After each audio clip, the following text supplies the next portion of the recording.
Welcome to this very special edition of the KJ Masterclass Live, the show which ensures that you profit from your time spent here with experts, either through their industry insights, information, or simply learning from them. And today we have with us Adam Mills. He writes romantic suspense novels where murder mysteries collide with forbidden relationships and the pressures of small town life. His debut novel, The Dead Don't Talk, has earned over 100 reviews with a 4.6 star average, and his stories explore what happens when truth, love, and social boundaries are pushed to the limit. The Dead Don't Talk is the first in the four-book Patrick Stone series. So we'll explore with him how you can tap into your own creativity, his own creative process, and also what it takes to write a full series instead of just one book, and the hardest lessons learned along the way. Welcome to the show, Adam. Thank you, AJ. I appreciate you having me here today. Thank you.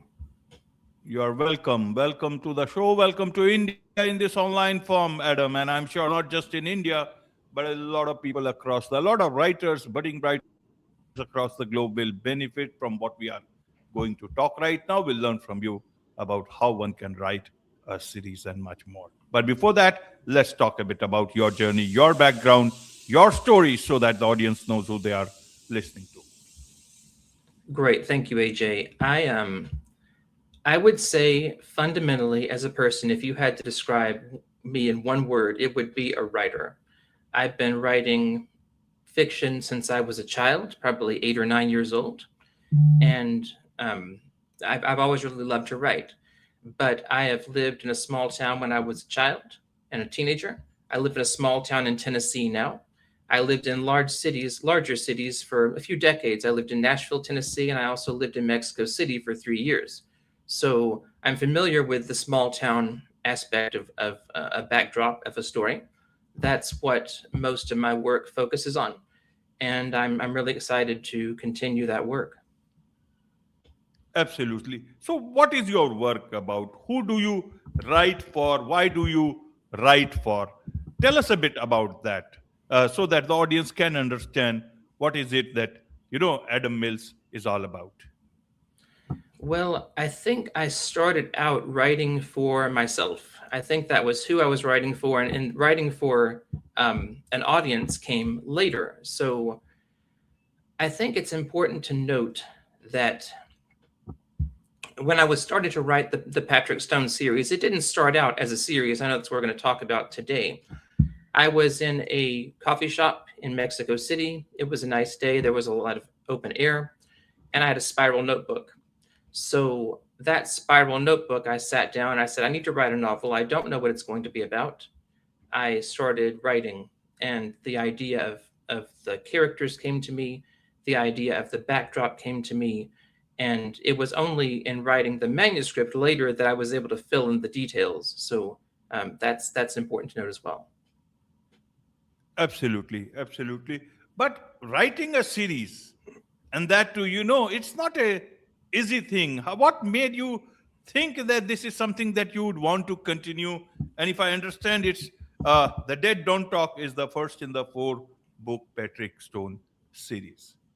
That is correct. I didn't start out wanting it to be a series. I just started out wanting to write a novel. I wrote the novel, The Dead Don't Talk, at the end of 2022. We were coming out of the pandemic, and I put it out on Amazon, and nothing really happened. And then I started thinking a few years later, maybe early to mid 2024, that I wanted to write some more books in the series. So I decided there was more story to tell. I'd left some open ends in the first book. So I started exploring those. And it was in taking those open ends that I was able to create more books, create more open ends, and eventually close the whole thing at the end of the fourth book. Absolutely. So, what was the biggest skill that you had in terms of writing a series like this? What was it that you strongly relied upon? Did you have any creative process? Did you write any books before that? I wrote a lot of short stories before that. I might have written some books that didn't make it into the into any kind of published format. But as for a process, this is very important. I was telling you earlier about the spiral notebook, and the spiral notebook is something I've always used in my creative process. So it's what I'll say is when I sit down to write a book, a series, a story, whatever, anything like that, I generally start with a spiral notebook and a pen. I write long form. I generally don't know what I'm going to write about. And then, as an interesting kind of mysterious process, I found that with taking my pen and writing across the page, that's where ideas will come to me. We can argue that that's some sort of mystical, spiritual thing that happens. We can argue that it's something in my subconscious. We can even argue that just the act of moving the pen across the page creates some sort of chemical or electrical impulses in my brain. But I've always noticed that to answer your question about skill, I think the openness, the willingness to be receptive to whatever comes in that beginning stage process, writing in that notebook, is very important. Of course, it's important to have experience reading. Of course, it's important to have experience writing other things. But I think if I had to choose one thing that's very, very important to the creative process, it's receptiveness to things that we don't understand. Absolutely, absolutely. So why mix murder mystery with romantic, relationships? Means it could be just one simple way. What is it that you were hoping to achieve with your writing? Activism or something, or murder mystery, or just romantic relationships? When I first started writing The Dead Don't Talk, it was just going to be a murder mystery. It was not going to explore relationships, and it was not going to explore, in this case, an interracial relationship between two teenagers in a small town. I had no intention of exploring that whatsoever. I realized eventually that the relationship was going to come up, but even when I realized that there was going to be a relationship, I didn't realize that the relationship was going to be between a white teenager and an African American girl. It's an interesting story. I was trying to think of how I was going to market the book at the time. The book, I was on a stock photo site. I was looking for images of who these characters could be. Patrick is one of them. Wendy was his girlfriend. The various people that came up in the series and then the book at the time. And as I was looking for pictures of Wendy, I noticed that a lot of African American models came up, female African American models. And I realized that was part of the receptivity I was telling you about earlier. This is what's happening. Wendy is African American. This is an interracial relationship, and this is part of the story and a fundamental part of the story. So it wasn't so much that I decided that this was going to be not a statement, but an exploration of these themes. It was discovery. I discovered it was going to be an exploration of important themes. And I had to be receptive to that. I had to explore that. And I'm very glad I was able to do that.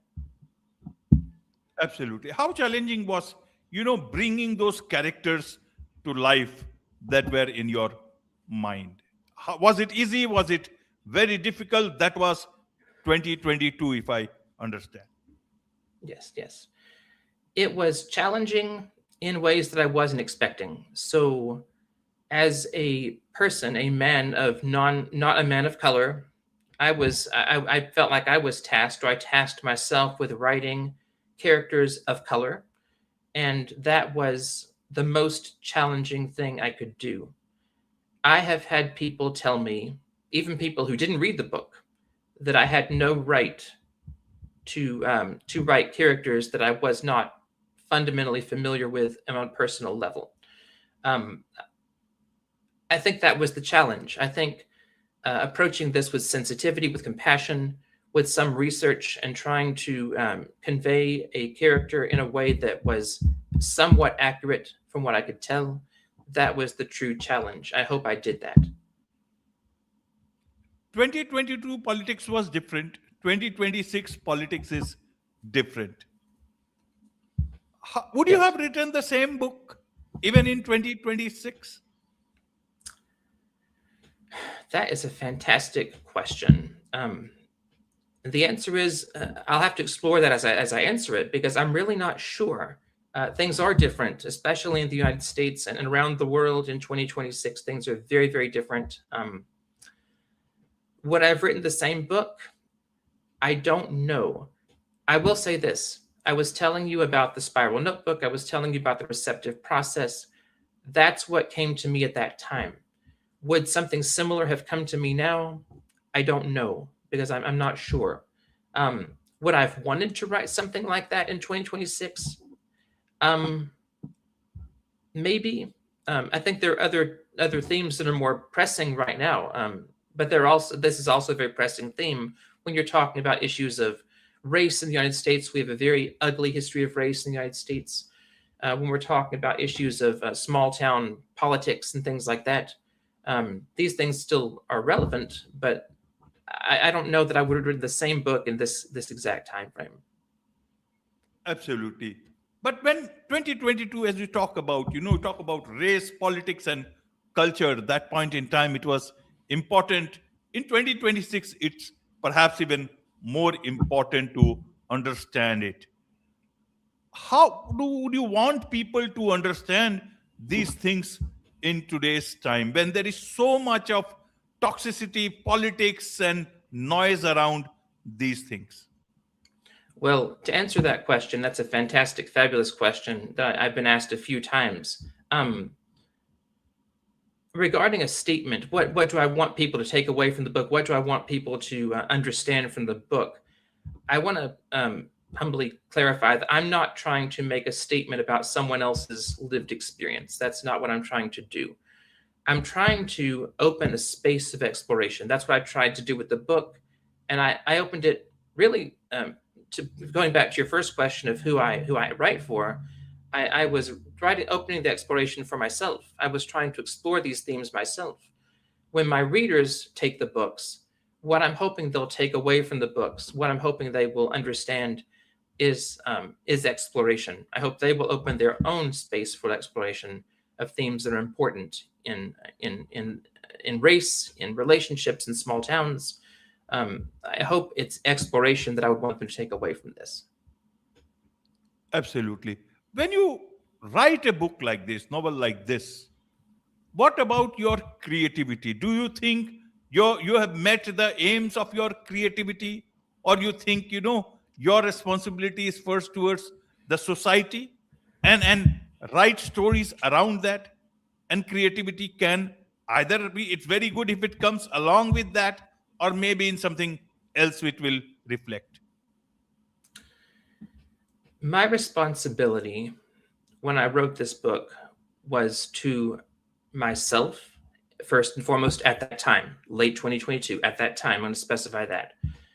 As time moved on and I realized that more people were reading the book and they were reviewing it and there were people who had opinions about it, I realized that a book is very much like a child in many ways. You raise a child, you want them to be certain things, but when they grow up, you can't really do anything about it. They just go out and they do what they want. So my responsibility later became to let the book be interpreted by the readers in the way that it was going to be. So I guess by extension, my responsibility is to my readers now, and that's how I view my creative process. Creativity. Am I trying to think? Do I have responsibility to my creativity? Do I have responsibility to my reader or to myself? I think first and foremost, it's to my reader. I have to give them something that they can take something away from my work. What about marketing versus creativity? How have you managed that balance part? That is a fabulous question, and I am still learning. I'm still a student. So when I first started to saying, I've got this series, it's been out for some time, it's getting some traction, but not as much as I would like, I decided I needed to focus on marketing, as you said. So I started running advertisements on the platforms where this book is available. I started, I'm doing podcasts like this. I am trying to have a TikTok channel. I'm trying to talk about the book in general. Marketing is an art, it's not a science, and yet it is a science because there's some data science involved in it, but it's still an art. It's another creative process. I'm still learning, as I said. and I've got a lot to learn still. Absolutely. Anything that you would want to share with those learnings for those who are thinking of writing or marketing their book, Adam? Yes, I would say don't be afraid if there are people who've written books, written series, written material, or put anything out that they want other people to consume. Don't be afraid to talk about it. Some people are very modest about their work. I've run across a lot of writers who will polish, revise, edit forever, and they'll never actually put their work out there. They'll never actually let the market test it. I'm sure you've run across people like that too, maybe. And I think it's important to, at some point, say, this book may never truly be finished. It may never be exactly what I want it to be. It may never be perfect, but I'm going to put it out there. I'm going to let people judge it and go on to my next one. Because if we don't do that, no one ever reads our work, no one ever consumes our content, no one ever learns from us, and that doesn't do anyone any good. Absolutely. So while marketing this book now, how do you market it? Do you talk about that it is more relevant in today's time, that people must read it book? What is the USP that you bring out for a book which already has got 100 reviews with a 4.6 star average? So my platform, my message is this book was relevant in 2022. It's still relevant today. I won't say it's completely timeless, but I will say it's bound in the time of this era right now. And to your question, why now? I realized if I wanted to write another series, that would be fine, but that's shirking my responsibility as a writer. If I'm going to write and I'm going to write for an audience and I want people to read my work, then I need to make sure that people read my work, that they can find it, that they have access to it, that it's available in some format that they can consume. So that was a realization that came to me over the last few months. I decided I was going to try to get people to be interested in reading it, be interested in the themes, be interested in the exploration. And so that's why it came to me now. For the first year and a half after I put out the last book, which would have been, let's say, early to mid 2024, I finished the last book. Not a lot of traction came about. I realized that's not doing justice to my readers. It's not doing justice to myself. I need to be able to put the books out there in a way that they can be found and consumed. And that's why I started marketing recently. Absolutely. So what about the other three books in the series? What are their names? Where are they in this whole? How do people get hold of that?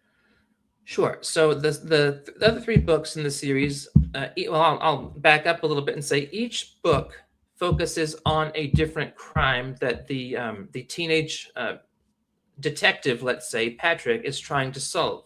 The first book, of course, The Dead Don't Talk, is a murder mystery that has interwoven these other themes that you and I have talked about.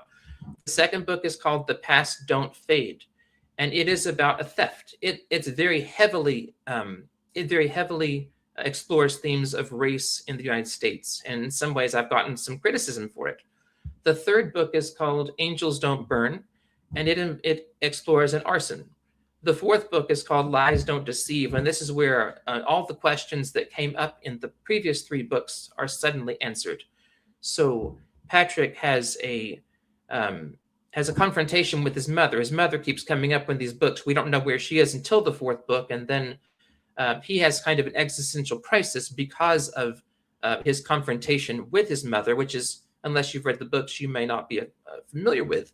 But I will say that culmination, that confrontation is what makes the books, I think, worth reading, because in addition to Patrick and the readers and everyone exploring themes of race and what it means in this country, in the United States, I should say, it also explores who Patrick is as a person, because we do care about him as a character. And this is something that I think readers will really appreciate if they do come to read the books. Absolutely, absolutely. So what about what next now? Four books you have already done. Anything more in this series or something else? Because you are very young, it cannot be just the four book series. There has to be many more from author Adam Mills. Well, I'm not going to say I won't write any more books in the series, but officially the series is finished. That said, I reserve the right to write more books in the series. You're right. I would like to write more books. I do have plans, tentative plans to write another series. Right now, I'm in the process of collecting information. I'm in the process of engaging with readers to some extent, trying to figure out what they liked in the series, what they didn't, what they would want to see more of. So I would say I'm a few months out from starting a new major project like this. I'd certainly be open to a lot more feedback to see what people really resonated with, what they didn't, and what they'd like to see more of. Absolutely. As an author, Adam, during these times of artificial intelligence, generative AI, so many options are there. What would you like to tell, you know, people, youngsters, those who want to write about exploring their own creativity in terms of, uh, being authentic and still writing something that, that the audience loves? Well, a couple of things. Read a lot, write, practicing writing, definitely. But to your question and to your point about AI, there are books out there that are written by AI, that are assisted by AI, that are translated by AI even. And I would say to people that in at this time in mid 2026, we are not to the point where AI can write a book like a human being can. It may seem that way, but readers will spot it immediately. So also to your point about authenticity, definitely try to be authentic, write your own work. I'm not saying it's not good to use AI for developing ideas, for exploring different paths you can take. That may be a good use of AI right now, but to write your whole book, that would be inauthentic right now. So I hope that people who are interested in exploring writing series or books or stories, whatever, will do their own work. And that's a theme that's going to be very important, I think, moving forward, especially now that we're exploring and trying to figure out what AI is going to mean for us, as in lots of different areas, not just in writing. Absolutely. What about sustainability as an author? Because that is something you want to take care of your sustainability, of your creativity, but creativity also has to take care of your bills. In every case, of writing, that may not be possible. Can you survive as a full-time author writing such books, or it has to be just one more revenue stream for someone who is looking at it from that point of view? There are some people, I believe, who survive as writers. There are some people who do very well as writers. There are some people who have an extra revenue stream as writers that they are happy to have. There are some people who make no money writing. It's all across the spectrum. I would say to most people, if you want to start writing, and maybe even you've written a book, don't quit your day job. I have not quit my day job, but that may come at a point. It may, if you market it well, if you write a good book, if you really do the things you're supposed to do to make sustainability as an author a reality for yourself, it is possible. I believe it's possible. I know people who have done it, but it takes time, and it probably takes significantly more time than any of us really think so is possible. So to answer your question, yes, you can be sustainable as a writer. Is it going to happen immediately? No. Is it definitely going to happen? No. Is it possibly going to happen? Yes. Absolutely. In a nutshell, what would you like to tell readers about your series and invite them to, to have a look at that? The series can be read on different levels. So the people who like murder mysteries can read it as a murder mystery. People who like murder mysteries mixed with romance can read it on that level. People who want to read something more activist, more focused on political realities, at least in the United States, in this time in history, will also enjoy it. But I want to say the one thing I would say to people who want to read my series is it is, as I said earlier, about exploration. So I hope that I'm not trying to make a statement or say anything. I'm trying to explore myself, And I hope my readers will take exploration as the one thing that that they can take from the book, from the series. Absolutely. Absolutely. There is so much to learn about all this from you. And I'm sure a lot of people would want to connect with you, want to get your books. What's the best way for them to do so? Yes, so I am sparsely online. I don't have Facebook. I don't do a lot of that, to be honest. I do have a TikTok channel that I'm starting. It's author Adam Mills, author Adam Mills. And then, of course, I'd be honored and humbled if anyone would check out my books. You can find them on Amazon under the name Adam Mills, the Patrick Stone series. And of course, the first book is called The Dead Don't Talk by Adam Mills. Wonderful. With this, it's set up on this very special edition of the KJ Masterclass Live. Thank you so much indeed for joining us. Thank you. Thank you, AJ.